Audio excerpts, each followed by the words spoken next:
တော်တာတွေကိုပြောဖို့တော့ Rain နဲ့ဝင်လာတဲ့ချိုးကချင်းမှာမင်းမြင်မှလွဲနေတဲ့မင်းတို့လုံးနေတဲ့ Hey ဘောချာသူတွေကရောဘယ်လိုထင်မှလဲကြီးကြောင်ပြီးလွဲနေလို့ rapper တွေမလို့ဘူးမြဲတဲ့ဖျဲနေဖို့ report တွေလည်းငါစတိုင်းစနေလို့မချင်နဲ့လဲတွေပြုတ်မင်းတို့ရိုင်းဆိုင်မှုတွေကငါရဲ့ခေါင်းထဲမှာဆွဲနေလို့ essay ကိုဖြောင်းမြ Rain နဲ့ဝင်လာတဲ့နောက်ကြတယောက်စားနဲ့အောင်စားမကိုထမပြပေးနေရောင်းပါကပ်ပြောင်းနေကြရင်းနဲ့ feed တက်နေတဲ့ညီလေးငယ်မင်းကိုသတိပေးမယ်ဘယ်သူမှမသိသေးတဲ့မင်းနာမည်ကိုလည်း Hey ဘောသမိုင်းမှာရှာကြည့်ပေးမယ်ကိုကပြောပြတာပါစိတ်တနာနဲ့ဖြဲတာမဟုတ်ဘိုင်းလေးတက်ပြီးရောလဲကွာတင်းငါမပြုတ်မနဲ့မခွဲကထုတ်စပေါ်ဆိုဖြဲကပုတ်ခုံခေါ်ပြီး rhythm ပြောခဲ့ချင်းကိုအားနဲ့ထွက်တာပြောရင် music ကိုဘောမနေမဲနဲ့နှမျိုးရဲ့တန်မိုးရှိအောင်ထုတ်ဟာမင်းမရှိတဲ့ scale ကိုထုတ်ပြဟုတ်ကမင်းကိုဝမ်းပြီးဖြုတ်ချဖုံးချသဘောမှာမတနဲ့ထုတ်ချိုးကနေ interview မှာမြင်ရတဲ့ဘယ်လိုမျိုးချိုးသားခဲ့ရတဲ့ပြောပြတဲ့ဖင်ရလူjust ဆောက်လဲချင်းတို့ပေးတော့ဒီမဲ့ခဏတို့သူတွေ minute standard ကိုဘာလို့မမြင်ကြလဲချိုးကနေနေမကြီးချင်းလုံးလုံးအဲ့လိုကောင်းတဲ့ကိုမဘောမှာချင်းကြတယ်အဲ့ကြောင့်လည်းပြောချင်တယ်များပြီဘေးကတော့သားမင်းရှိတဲ့ဖွင့်လို့နားကြီးမင်းတို့လို့ဝင်နေဆိုငါတို့ industry ကသွားပြီနောက်တဲ့တည်းရဲ့ဘွားတွေကလည်းခါသည်မှားကြီးလို့ချင်းဆိုမနေနဲ့သားကြီးငါရဲ့လာစီထောင်ဖို့တော့ဖို့တယ်မင်းချင်းကိုပိတ်ဆမ်းမှာ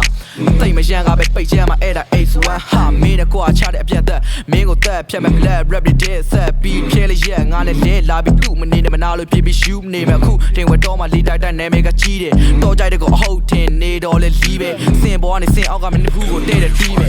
ခဏလောက်နေပါအောင် sorry ကရောက် S ဆောက်ချင်းကိုဘာကြီးကြွေတာတော့အဲ့ရင်ဖြေချအောင်နေပါအောင်ဘက်ဘောင်းဆုံးကဖေးနေတဲ့ S ဆောက်ချင်းကိုဘာကြီးကြွေတာတော့အဲ့ဒါရင်ဖြေချအောင်ပြီးတော့ပြောကပေးပါ reason တစ်ခုတချင်းမသိပြီဆိုတော့မြေပတိဘူးတွေရှစ်တယ်ပါကွဲရောငါမြင်ချင်မှုခဲလေတည်းမြတဲ့ရကြတာကိုလုံးဟာလွဲနေတာမို့ကြွားပါအောင်မင်းချင်းကိုဘဲဆောက်တော့တာကဘလို့တော့တင်းကျလို့ခေါ်ရမဆုံးနေပြီ feed တက်နေတဲ့ main music knowledge ကိုလည်း upgrade လို့ OT တက်နောက်တက်တွေမင်းကိုပြီးတဲ့ချိန်ပုံခံဒီမှာလဲသွားမတားတဲ့ oh my jesus ကဲပါအောင်နေခေါ်ရမယ်ဒီတွေလီလုံးတွေလည်းပြီးရဲ့ဆောက်ရရှိနဲ့တချင်းကိုစိတ်နဲ့မြဲပါဒါမှမင်းရဲ့ break the brain လေးပဲဟာလည်းမြဲပါအဲ့လိုသာဆို music ကလည်းဆောက်တော့လွယ်မဖြစ်ပါပြောရဲ့စကားတချို့ကမှန်လားမလားသမီးဆိုင်စင်းလားအဲ့လိုစင်းဆိုင်တစ်ခါပြကြားရောက်နေမယ်ငါတို့အပန် auto tune မပါတဲ့ချင်းကိုရွှာပြန်နှက်ထောင်မင်းရွှာပြန်နှက်ထောင်ဖို့တမျိုးမှာ wifi ရတော့တောင်းသွားငါက Bruce Wayne ဟုတ်လားမင်းကငါကြောင်းသွားမတို့တွေပြန်လာပြီးမပေါ့ပါများနဲ့တွေ့ပါအောင်ထားစိုးပြန်နေတဲ့ ready ကိုထိုးလို့မရပါငါရဲ့ခေါင်းက my scale is all at the door ပဲ number မှာတစ်နောက်ထပ်လက်သစ်တွေထပ်နာမယ် shit